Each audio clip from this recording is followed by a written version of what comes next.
churches lamang. There are 5 reasons. There are reasons why we need to be rooted and grounded in God's love. So 5 reasons ko siya.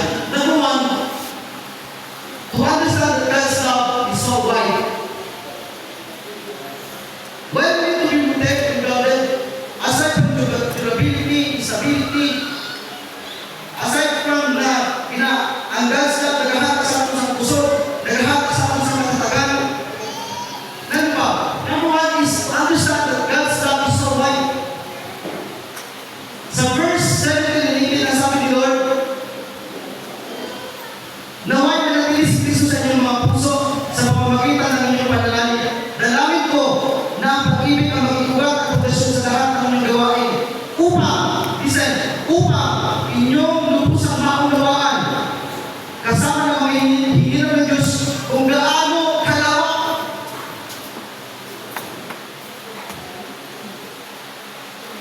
So, when we need to be rooted and grounded, para maunawaan natin kung gaano kalawak ang pag-ibig ng Diyos. Masusunod ba natin ang lawak sa pag-ibig sa Diyos? No. God's love, the will of God, God's love is immeasurable. Dili po natin kaya sa ulun. Dili kaya natin walang measurement. Ang nakasuot sa kahilapan sa pag-ibig sa Diyos. How wide is God's love? It is infinity within His scope. It is available to every single human being. Ang pag-ibig ng Diyos para sa kanan. Para sa kalausan sa atin. Isipin niyo po, pero natin ang kaping Diyos hindi sa mundo. Inakakala mo, walang nasa Diyos. Diba? God's love is not only for the Jews, it is also for every races and tribes. Ito sila kalawak ang pag-ibig sa Diyos. Ang pag-ibig sa Diyos hindi lang para sa mga Hudyo. Ang pag-ibig sa Diyos para sa kanilang mga race, sa kanilang races. Caucasian ka man, Mongoloid ka man, Australian ka man, European ka man, Asian ka man, kung ano ka man lahi.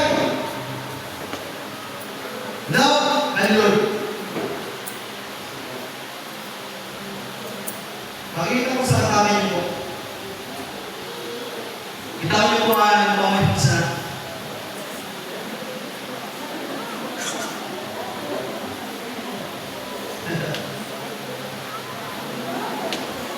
we are all Filipinos. Lahat tayo ay mga Pilipino. Diba? Pero, ano ba nila sa mga Pilipino? We are mixed race. Ano ba sa atin? Nalahilan sa Spanish. Nalahilan sa Chinese. Diba? Kami may gamay na Chinese. May gamay na Spanish. Sinali mo si Panginoon Spanish eh. Ha? So I love the Lord. Kaya kalawak, kasi hindi lang para sa mga Hudyo. I love the Lord para sa kanan. Nano ka ba na race belong? Nano ka ba na tribes na belong? Amen? Nagapalayag nagnaranas pa rin ni Lord. Nagapalayag ang Lord sa atin. Pinaparanas pa rin ni Lord ang alam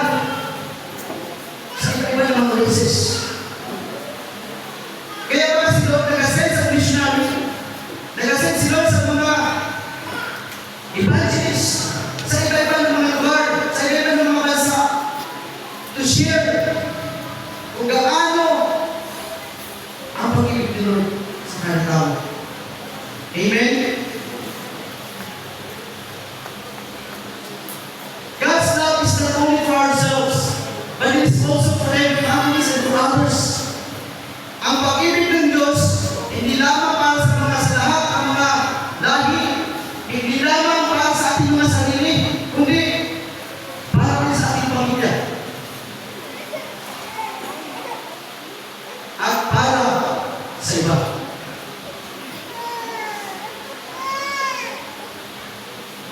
Do you love your family? Mahal niyo ba pamilya niyo? Amen? Mas lalo mahal ni Lord ang ating mga pamilya. Amen? So, ganyan dalawa ang pag-ibig ng Diyos.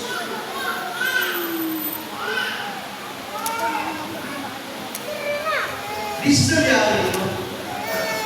Palagay natin ako ng mga, we love our family. Pero, how about sa iba? Sa iba ng pamilya? Madalas sinatulong natin love sa akong pamilya, sa dito ng pamilya. Pero, alam mo kami na ito, hindi talaga bukod sa love sa iba ng pamilya. Pero, when ang love ni Lord ay sa ating buhay, kapag lulit kita, kagawin kita sa love ni Lord, kung gaano natin hinahatag or kung gaano natin ginapukod ang love natin para sa ating pamilya, ano man natin ginapukod ang love sa iba. Kung gaano natin kamahal ang ating pamilya, ano man ang love or ano man ang baliban ng pamilya. Sa una, wala kang pakialam sa iba. Yun ang totoo. Sino ka? Di ba? Nagmamawa ka sila. Sino ka para ito na kung nalagawan? No? Pero, san ang love ni Lord naranasan natin, napakagila sa atin, adila sa ating buhay, ang dami wala ka pakialam sa iba ng mga tao, nagkagalan ka pakialam. Ang dami na rin natin kinatapukan sa pagmamahal, yan na kinatapukan natin sa pagmamahal. Amen ba? Nakamulan na kung saan, nakaranas na ito kung saan, nahimo na kung ba't kung siya. Amen? Kaya nga sa iba, ang atong purpose, loving God, loving people. Dati din natin sa palagaw at kapag sa sila.